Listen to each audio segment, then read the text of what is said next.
O grande desafio que encontramos neste projeto passou por desenvolver um edifício de grande escala numa zona da cidade que tem uma orografia com uma pendente significativa, e isso foi bem conseguido pelo plano de pormenor desenvolvido pelo arquiteto Manuel Salgado, que integrou este edifício num espaço público que tem qualidade e que conjuga acessos a diferentes cotas. Temos a grande praça em torno do edifício, tem 300 metros de diâmetro, portanto é uma estrutura muito grande, e depois o próprio desenvolvimento do edifício se adaptou ao terreno que encontrou. Temos a bancada poente, que é escavada na rocha, temos a bancada nascente, que tem fundações profundas, que chegam a 30 metros de profundidade e vários níveis, integrando o programa como o Health Club, parques de estacionamento e uma série de funções que se adaptaram ao terreno que encontrou,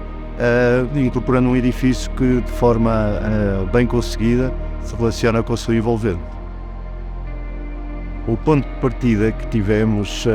foi um envolvimento muito imediato. Enquanto o plano de pormenor era organizado e o projeto se desenvolvia, rapidamente se iniciaram as demolições, a prospecção foi feita, acompanhamos de perto todos esses processos, e a concepção do edifício rapidamente se adaptou à realidade deste local, quer em termos geotécnicos, quer em termos de desenvolver todas as infraestruturas, desde os túneis, as estradas, as redes que tinham que alimentar este edifício e todos os edifícios que entretanto vieram nascer em seu redor, ao mesmo tempo que esta ilha se ia desenvolvendo com um grande impacto, porque é um edifício de grande escala. O desafio que este projeto trazia era uma data que era importante para todos, quer para o clube, quer para a cidade, que era cumprir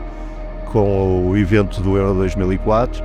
e isto implicou que desde o início todos trabalhássemos para que este objetivo fosse assegurado. Nem sequer era inaugurar na véspera, era ter o estádio pronto há bastante tempo antes. E para isso houve uma abordagem que chamaríamos fast track, em que o projeto e a construção ocorriam em simultâneo, e para otimizar todo o processo, numa colaboração muito estreita com o construtor, usamos muito soluções pré-fabricadas. Isto reflete uma industrialização da construção que hoje em dia será mais comum. Na altura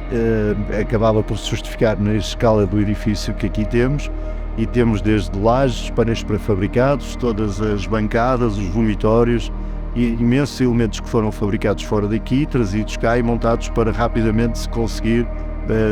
acelerar o processo de construção. Naturalmente a cobertura metálica é por si só também uma estrutura pré-fabricada,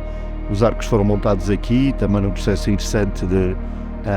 otimização do processo construtivo, mas tudo isto contribuiu para que se conseguisse o objetivo de um edifício interessante e com as complexidades que a sua escala traz, mas dentro dos prazos e com a qualidade que está bem patente na forma como o edifício perdura e é utilizado de forma intensiva, mantendo as características que tinha desde o início da sua utilização. A estrutura da cobertura tem diversas soluções estruturais. As maiores consolas ficam aqui na bancada norte e sul, que depois são concretizadas com uma grelha de perfis, mas de facto a solução mais interessante e que foi desenvolvida pelo professor António Reis, que é o projetista da cobertura, foi esta estrutura em pórtico, em que se conjuga uma estrutura metálica, que não é apenas um arco, tem de facto continuidade com estas grandes torres de betão, permitindo vencer um vão de 180 metros e realizando o grande vão sobre as bancadas nascente e poente, de forma elegante, bastante eficiente em termos do uso dos materiais e com um comportamento estrutural que se enquadra no que é expectável numa cobertura destas. Foram feitos ensaios em túnel de vento para